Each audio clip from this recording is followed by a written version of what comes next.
Welcome to 100 Yards of Football. Today I have my NFL legend video. It's Dexter Manley by way of Oklahoma State, defensive end of Washington Redskins. So if you like the video today, please come in and share it. I surely appreciate it here on 100 Yards Football.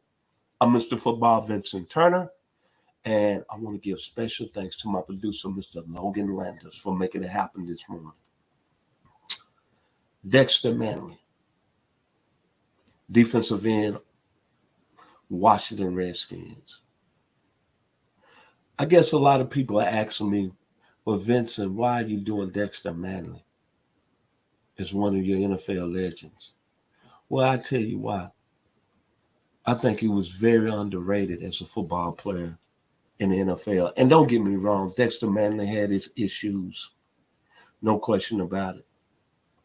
But when you look at overall, this guy might have been one of the most athletic football players to play the DN position in the National Football League.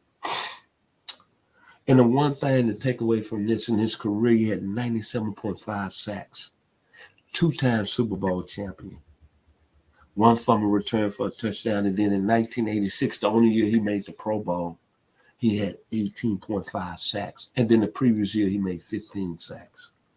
And I would tell all the young defensive linemen or edge rushers that's coming into this draft, Mr. Aiden Hutchinson, Mr. Jermaine Johnson, Mr. Kayvon Thibodeau, and Mr. Trayvon Walker. Y'all need to be watching the film of this young man when he was at Oklahoma State and when he was with the Washington Redskins. See, when they mention DNs rushing the passer, back in the day, people would mention Deacon Jones, Carl Allen, Claude Humphrey, L.C. Greenwood, Jack Youngblood, Fred Dean, even Michael Strahan and Bruce Smith. But I promise you, if this young man wouldn't have had the issues he had, Dexter Manley could have been easily at the top of the list. Young man out of Houston, Texas, out of one of the most prestigious high schools, Yates High School, that produced Debbie Allen, Santana Dawson, Roland Martin, Reggie Phillips, John Roper, Ricky Winslow, and Michael Young, Phi Slamma Jamma. So he came from an area that had a lot of pride and dignity. Kudos to H-Town, Yates High School, for producing Dexter Manley.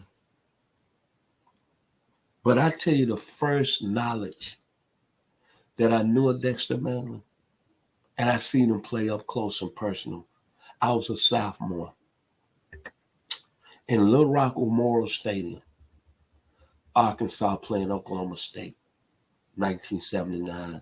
Oklahoma State coached by the great Jimmy Johnson. And that Oklahoma State team had a pretty good defense that year. John Coker, Greg Hill, Ricky Young, Curtis Boone, Greg Johnson. But they had this one player that caught my eye that night. And Arkansas had a pretty good offensive team that year. They had Gary Anderson, who was doing this thing as a true freshman, Darrell Bowles out of Brownsville, Tennessee, Roland Sales, James Tolbert. On the outside, they had Bobby Duckworth, 6'6" receiver, who ended up going on playing with the San Diego Chargers.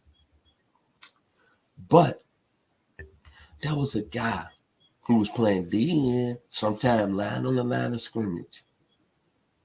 He seemed like he was making plays all night. But what really caught my eye are this special athlete. He played on the kickoff team. And he played on the punt team. Literally, he was a runner going down on punts. There was 2 plays in that game. And I said, and I turned to my roommate, Victor Moss, out of Magnolia, Arkansas. I said, that guy right there is going to be a player at the next level. I seen him run down Bobby Duckworth. And I seen him run down Gary Anderson on the screen. And I mean, this kid was about 6'3", 255. And at the time he was put together, and that guy was Dexter Manley, Oklahoma State Cowboys' finest. Then I followed him. Then I followed him. And then in the 1981 NFL draft, as the legend Bobby Butler says, the greatest of all time, he was in that draft, 25th selection overall, first round pick by Atlanta Falcons. That guy went fifth in the 5th round. And I said, oh my God, something's wrong with that. Then he went to the Redskins that had a pretty good draft. They had Mark May, first round pick, Russ Grimes, Hall of Famer, 2nd round, Charlie Brown out of South Carolina State in the 8th round, Dale Grant, another Texan, by way of Rice in the 9th round. But Dexter Manley went the 5th round. And I said to myself, he's going to make an impact in the National Football League. Following his rookie season, the next year in 82 in the strike-shortened season, Dexter Manley came alive. Number 72 was a punt team, the guy going down on punts. But the play that's going to always stick in my heart, and to all the DNs and speed rushers that's going into the draft, Mr. Aiden Hutchinson, Mr. Kayvon Thibodeau, Mr. Jermaine Johnson, and Mr. Trayvon Walker. 4th quarter. My beloved Dallas Cowboys getting ready to drive for a touchdown, hopefully. Gary Hogenbaum is at the quarterback position. He goes out, comes on the center, play action. He throws a pass. And Dexter Manley, with that vertical, with the hands, athletic play, go back and look at it. Still one of the greatest athletic plays in NFC playoff history. That's the ball up, and Darryl Grant gets it. It takes it in the end zone, and the Redskins are to the Super Bowl, and they win the Super Bowl that year over the Washington Redskins, led by the great John Riggins. That's the play that a defensive end needs to make.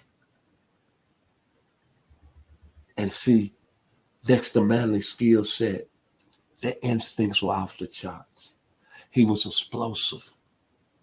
The lateral movement, A+, the tackling, A+, the aggressiveness, A+, the separation, A+, bringing pain at the point of attack, A+. Because think about that playoff game that year. He knocked out Danny White, knocked him unconscious in the NFC Championship game. The play strength, A+, the pass rushing ability, A+, the tenaciousness, the nastiness, the meanness. Dexter Manley was all that.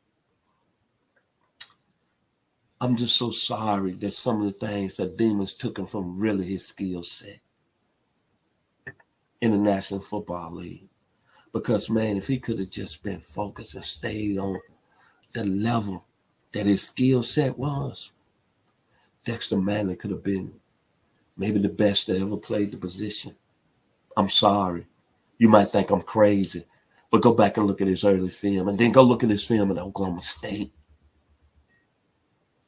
This is a guy that had a lot of problems academically.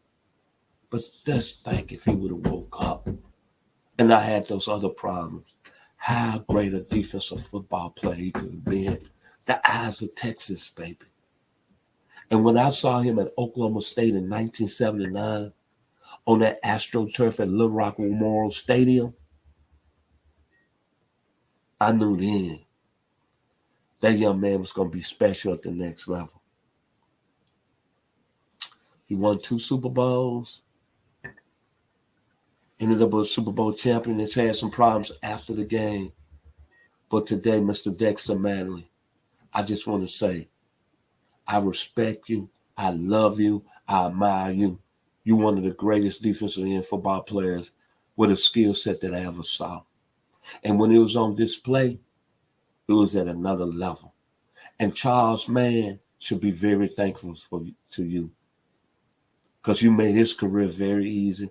Dale Grant, you made his career very easy. Dale Green, another Texas boy, you made his career very easy.